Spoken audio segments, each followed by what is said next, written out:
போயிருக்காரு, போய் நான்வெஜ் சாப்பிட்டுருக்காரு. திருப்பரங்குன்ற விஷயத்தில் உங்களுக்கு நிலைப்பாடு? எங்களை பொறுத்தவரை மிக தெளிவாக இருக்கின்றோம். அது முருகபெருமானுடைய ஸ்தலம். அது அந்த 1931 பிரிவி கவுன்சில் அந்த தீர்ப்பு நாம டீட்டெயிலாக அதை பேசுவாங்கண்ணா. என்ன வருகின்ற காலத்தில் பேச போகிறோம். என்னுடைய வேள்வி இந்த 48 நாள் கால விரதம், முதல் கட்ட விரதம் முடியும் பொழுது அது திருப்பரங்குன்றத்தில் தான் அந்த விரதத்தை முடிப்பதாக நான் இருக்கின்றேன். பிப்ரவரி 11, 12, 13ஆம் தேதியில் வரும். ஆனால் பாரதிய ஜனதா கட்சி என்னுடைய விரதத்தை அன்றைக்கி அங்கே தான் திருப்பரங்குன்றத்தில் தான் அந்த முதல் கட்ட வேள்வியை முடிக்க போகிறோம். ஆனால் திருப்பரங்குன்றத்தை பொறுத்தவரை 6 படை வீடுகளில் மிக முக்கியமான வீடு. அது மட்டும் இல்லாமல் ஆண்டாண்டு காலமாக எந்த பிரச்சனையும் இல்லாமல் இருக்கக்கூடிய ஒரு ஸ்தலம்.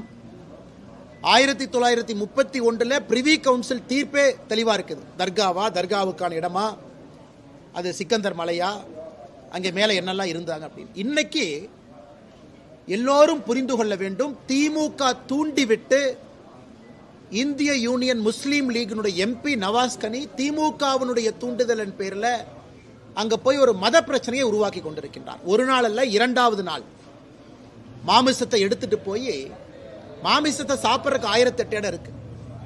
அங்கதான் போய் நான் சாப்பிட்டு என்னோட உரிமையை நான் காட்டப் போகின்றேன் நினைத்தால் அது ஒரு மக்கள் பிரதிநிதியாக இருக்கக்கூடிய ஒரு எம்பி அந்த வேலையை செய்யணுமா? இது திமுகவினுடைய முழு தூண்டுதல்ல இது நடக்குது. இன்னைக்கு பாரதிய ஜனதா கட்சியினுடைய மூத்த தலைவர் அண்ணன் ஹெச் ராஜா அவர்கள் திருப்பரங்குன்றம் போயிருந்தாங்க.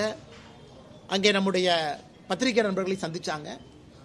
ஆனால் வருகின்ற காலத்தில் பாரதிய ஜனதா கட்சி ஒரு மிகப்பெரிய ஒரு எழுச்சிகரமான ஒரு பெரிய ஒரு இயக்கத்தை திருப்பரங்குன்றத்தை மையமாக வைத்து பாரதிய ஜனதா கட்சி நடத்த இருக்கிறது. நாங்கள் சொல்வது இன்னைக்கு இந்துத்துவா, ஹிந்துவிசம்னு சொல்வதற்கு முன்பே அங்கே இந்து வாழ்வியல் நெறி அடிப்படையில் மக்கள் குகை கோயிலில் முருகபெருமானை கும்பிட்டு இருந்தாங்க, தமிழ் கடவுள்.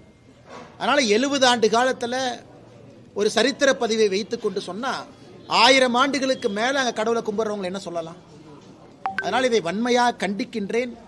யாரோ ஒரு ஃப்ரிஞ்சு குரூப் போய் பண்ணுறாங்கன்னா பண்ணிட்டு போட்டுக்கணும். அது இன்னைக்கு புதுசில் 1931 பண்ணாங்க. ஒரு ஃப்ரிஞ்ச் எலமெண்ட்ஸ் 4 பேர் போவாங்க, வேலை இல்லாதவங்க பேசுவாங்க, அது வேற விடுங்க. அதுக்கு நம்ம பதில் சொல்லி நேரத்தை தாழ்த்த விரும்பல. ஆனால் ஒரு எம்பி போய் அதை செய்கிறார், எம்பி போய் தூவம் போடுறார், எம்பி போய் ஒரு மத மோதலுக்கு காரணமாக ஒரு எம்பி இருக்கார். அதனால திமுக தூண்டி விட்டுத்தான் IUML அதை செய்கிறாங்க என்பது வெட்ட வெளிச்சமாக இருக்கு.